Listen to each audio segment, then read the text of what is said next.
જિલ્લાના બોરસદ ખાતે ત્રિકટ કાર્યક્રમનું આયોજન કરવામાં આવ્યું. તો આવો જોઈએ આ એક અહેવાલ. આણંદ અને બોરસદમાં યોજાયેલ કાર્યક્રમમાં હજારોની સંખ્યામાં યુવાઓની ઉપસ્થિતિમાં રાષ્ટ્રીય સ્વયંસેવક સંઘ આણંદ વિસ્તાર અને જિલ્લા દ્વારા શક્તિ સ્વરાજ સંગમનું આયોજન, પથ સંચાલન, દવાનો દશકો અને શતાબ્દી હોય માનવતા પ્રેમના મૂળ ધરાવતી આરએસએસ સંસ્થા 100મા વર્ષમાં પ્રવેશી રહી છે. મહંત મુરારીદાસ મહારાજ સંઘ શતાબ્દી વર્ષમાં વધુ વિસ્તારે એ માટે સૌને શ્રમ કરવાનું આહવાન છે. પૂજ્ય ભગવતચરણ સ્વામી હિન્દુ સમાજની એકતાથી આજે અયોધ્યામાં રામ મંદિર બની રહ્યું છે. વ્યક્તિ નિર્માણથી રાષ્ટ્ર નિર્માણના સંકલ્પ સાથે 1925માં શરૂ થયેલ રાષ્ટ્રીય સ્વયંસેવક સંઘ આગામી વર્ષે શતાબ્દી વર્ષમાં પ્રવેશ કરી રહ્યો છે. રાષ્ટ્ર નિર્માણના સંકલ્પ પૂર્તિ માટે તથા સંઘ કાર્યનો વિસ્તાર થાય એ લક્ષ્ય હેતુ આણંદ જિલ્લાનો બોરસદ ખાતે અને આણંદ વિસ્તારના ખાતે એક ત્રિકટ કાર્યક્રમનું આયોજન આજે રવિવારે કરવામાં આવ્યું હતું.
રાષ્ટ્રીય સ્વયંસેવક સંઘને 1925માં શરૂ થયેલ છે અને એને આ 2025માં એને 100 વર્ષ પૂરા થશે.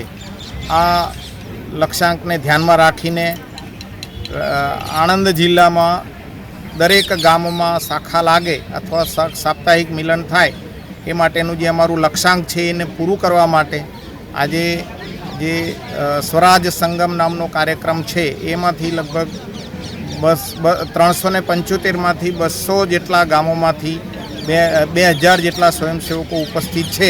દરેક ગામમાં સંઘ માટેની જે ગ્રામ સમિતિ બનેલી છે એ ગ્રામ સમિતિના માધ્યમથી ભવિષ્યમાં આપણે દરેક ગામમાં શાખા અને શાખાના કાર્યક્રમો થાય એવો અમારો લક્ષ્યાંક છે.